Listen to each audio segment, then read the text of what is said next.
श्री शिवाय नमस्तुभ्यम। दोस्तों कैसे हैं आप सब। भगवान से प्रार्थना करती हूँ कि आप सब हमेशा स्वस्थ रहें। देखिए दोस्तों, मेरे जीवन में आगे क्या क्या घटना घटित होती है।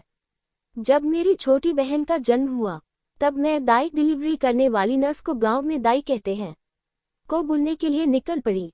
रात का समय था, रात के 2 बजे रहे थे। जनवरी का महीना था, कड़ाके की ठंड पड़ रही थी। ऐसे में कोई घर से बाहर भी नहीं निकलता, इसलिए सारा गांव सुनसान पड़ा हुआ था और दाई गांव से बाहर रहती थी। मैं हाथ में लाठी और टॉर्च लेकर जा रही थी तो गांव के आवारा कुत्ते मेरे पीछे भौंकने लगे। उस वक्त गांव में लाइट नहीं आ रही थी तो रास्तों में घुप अंधेरा हो रहा था। मुझे बहुत डर लग रहा था। हिम्मत करके मैं आगे बढ़ी जा रही थी। मुझे इस बात से भी डर लग रहा था कि कोई देख लेगा तो मेरे चरित्र पर सवाल खड़े हो सकते हैं। सोचते हुए दाई का घर आ गया। मैंने उसके गेट खुलवाए और उसको अपने साथ चलने को कहा। वो तुरंत मेरे साथ चलने को तैयार हो गई। उसने आकर माँ की कंडीशन देखी तो उसने डॉक्टर को बुलाने के लिए बोला। उस टाइम रात के 2:30 बजे बज रहे थे। हमारे घर से थोड़ी दूरी पर डॉक्टर का घर था तो मैं फिर से टॉर्च और लाठी लेकर डॉक्टर को बुलाकर लाई। डॉक्टर माँ को इंजेक्शन वगैरह देकर चला गया। माँ की डिलीवरी का वक्त आ गया और दाई को अपने साथ हेल्प के लिए एक औरत और चाहिए थी। लेकिन रात में किसको बुलाए और बुलाने का टाइम भी नहीं था क्योंकि डिलीवरी का टाइम बहुत नज़दीक था। इसलिए माँ ने बोला तू ही हेल्प कर दे। माँ की डिलीवरी करवाने में दाई के साथ मैंने हेल्प करवाई। माँ ने दाई से बच्चों के बारे में पूछा, क्या बच्चा हुआ है? दाई ने बोला लड़की हुई है। ये जानकर माँ को बहुत दुख हुआ। माँ बहुत रोई कि छठी लड़की आ गई।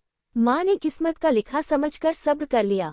घर में काम करने वाला कोई दूसरा नहीं था, इसलिए सारा का मैं ही करती। माँ को नहलाती, जो लड़की हुई थी उसको भी नहलाती, उनके कपड़े भी धोती। लेकिन कुछ दिन बाद वह लड़की बीमार हो गई और भगवान को प्यारी हो गई।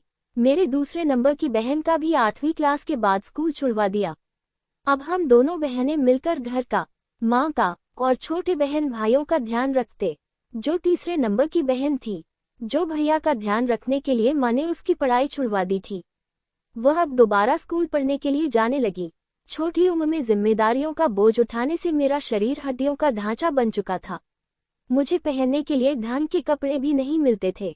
इतना काम करने के बाद भी मुझे इतनी गंदी गंदी गालियां सुनने को मिलती थी। मन ही मन में इतना दुखी होती, अपने आप को कोसती रहती थी कि हे भगवान, तूने मुझे लड़की का जन्म क्यों दिया? लड़की का जन्म दिया तो ऐसे घर में देते जहाँ लड़की की चाहत होती। रात दिन यही सुनने को मिलता, अरे 5 लड़कियां हैं, क्या करे बेचारा बाप? कैसे कमा कर लाएगा इनको इतना सारा धन? कैसे पढ़ाएगा इनको? कैसे इनका शादी विवाह करेगा? कमबख्त कितनी सारी लड़कियां हो गई। हमको ऐसी बातें सुनाई जाती थी।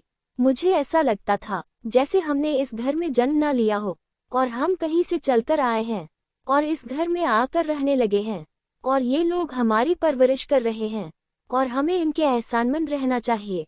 हमेशा मैं अपने आप को कोसती रहती थी, हे भगवान मुझे मौत दे दो। शायद भगवान के घर में भी हमारे लिए कोई जगह नहीं थी। दोस्तों, वीडियो में बने रहें। मेरे चैनल को लाइक करें, शेयर करें, सब्सक्राइब करें और कमेंट करना ना भूलें। पूरी कहानी पढ़ने के लिए आपका धन्यवाद।